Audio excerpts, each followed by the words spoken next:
Welcome back, ladies and gentlemen of this beloved Kyber Empire. It's great to be in the Empire today, and you're watching yours truly, the Emperor, Arnold T101 the First, was named a king and should be, and many other fancy titles here in this fancy empire we got here. And in today's video for Marvel Snap, we're going over a brand new card coming to Marvel Snap very shortly here in a few hours, and that's gonna be the brand new Ghost. Ooh, spooky. Am I right? And people ask me, what's this card all about? It's kind of a weird one, but when I explain it to you, I think it's gonna make a lot more sense. Should you get it? Should I get it? Let's be very clear. Bring him on over real quick. This card is gonna be a Series 5 drop, which means 6,000 collector tokens if you want to get it right away, or a very long time, a few more months until it hopefully drops into Series 3 and it's a bit easier to get a hold of. I'm gonna just say it outright. I don't think this card is worth 6,000 collector tokens. It's gonna have a lot of use in tech-based decks, anti-meta decks. It's gonna have use. For a one-cost card, it's doing quite a lot, and in certain decks, it's gonna make a huge difference. But I'm just gonna tell you straight up, I don't know if it's worth 6,000. That's just my personal opinion on the matter. But let's go over this and a bunch of card ideas I wanna put on your radar. If this is something you are gonna get, maybe you get lucky and you unlock it. Maybe you do wanna use the collector tokens. Some ideas to put on your radar. I think this can be very helpful in a lot of different situations out there.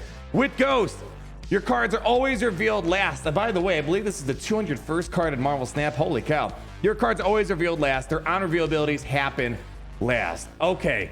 Why do you want to go last? Basically what it's saying is you're always going to go second. Now, sometimes you want to go first, right? It depends what you're running.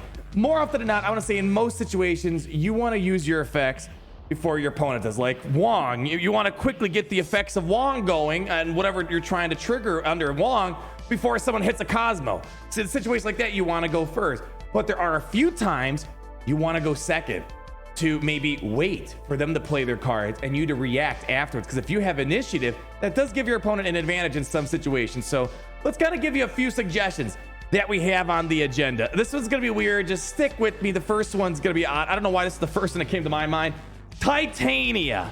So with Titania, you are gonna know it's a bit more predictable how it's gonna work, because Titania kind of an oddball one, one cost 5 power, a lot of power, but the downside is anytime a card's played, it switches back and forth, back and forth, back and forth. But now, if you reveal second, you know if you plays, let's say turn 2, you plays Ghost, you plays Titania. You could, they're both one cost card.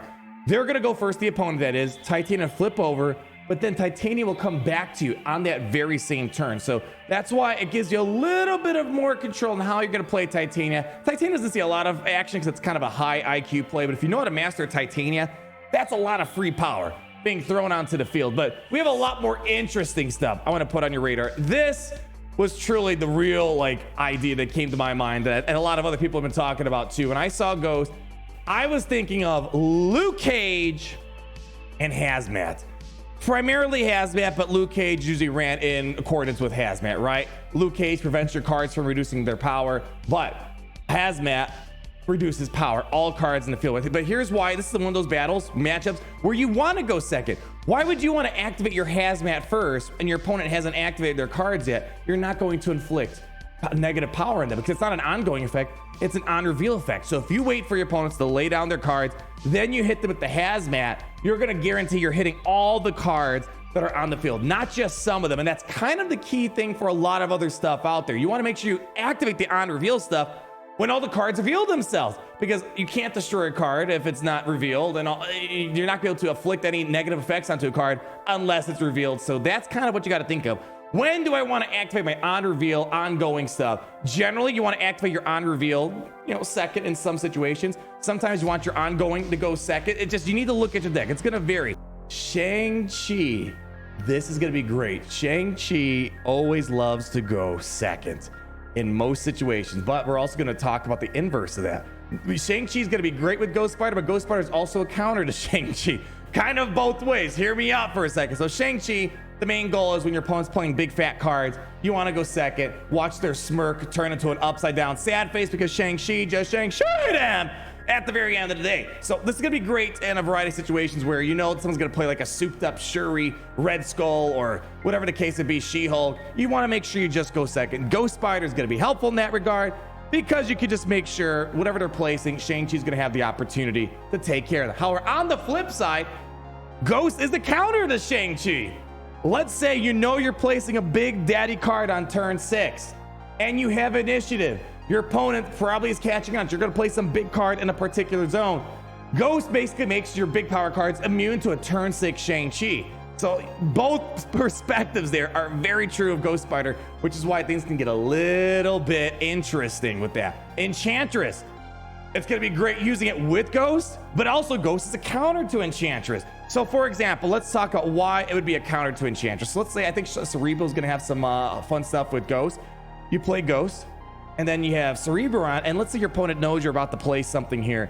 They can't just use Enchantress. They have to go first, and when you activate Enchantress, if there's nothing ongoing, she can't disable anything. So that's why going second will prevent things like Enchantress from ruining your day. On the flip side though, kind of like ShangChi, sometimes you want your Enchantress to activate second. So you have Ghost, your opponent plays cards, you activate the Enchantress afterwards, even though you might have initiative and you might get the jump normally. Another situation where Enchantress is very helpful. Kind of in the same vein like Luke Cage, Hazmat. There's another few cards I think are gonna be great. And I'm thinking like things like Valkyrie. Shadow King is still kind of new. We're not seeing a lot of Shadow King right now. It's another Series 5 card, 6,000 collector tokens, kind of in a similar vein where it resets all the power of all the cards in a particular zone. But again, these are on reveal effects, whether it's Valkyrie, Shadow King, you need to make sure you activate afterwards, because what's the use of a Shadow King or Valkyrie if it activates and the other opponent hasn't activated their cards that they place in that particular zone? That's again where Ghost is going to be incredibly helpful for making sure it times it at the appropriate moment, whether it's Valkyrie, whether it's Shadow King. Those are some of the things you got to keep on your radar in terms of a perfect timing. Going second, it's weird, but sometimes you just want to go second. Another example here. This is mostly for someone like me who loves this type of deck. I love the Galactus archetype deck. Galactus is another one of those, but it's not activating Galactus. When you activate Galactus, you want to go first, just in case they maybe placed a Cosmo in the zone you're in, or maybe they got an Arrow Polaris in another zone. If they would go first, they pull your Galactus. Game over. You don't want to place Ghost Spider too early, but if you could place Galactus turn 4 with Wave, whatever the case might be, you got tons of Electros to go off.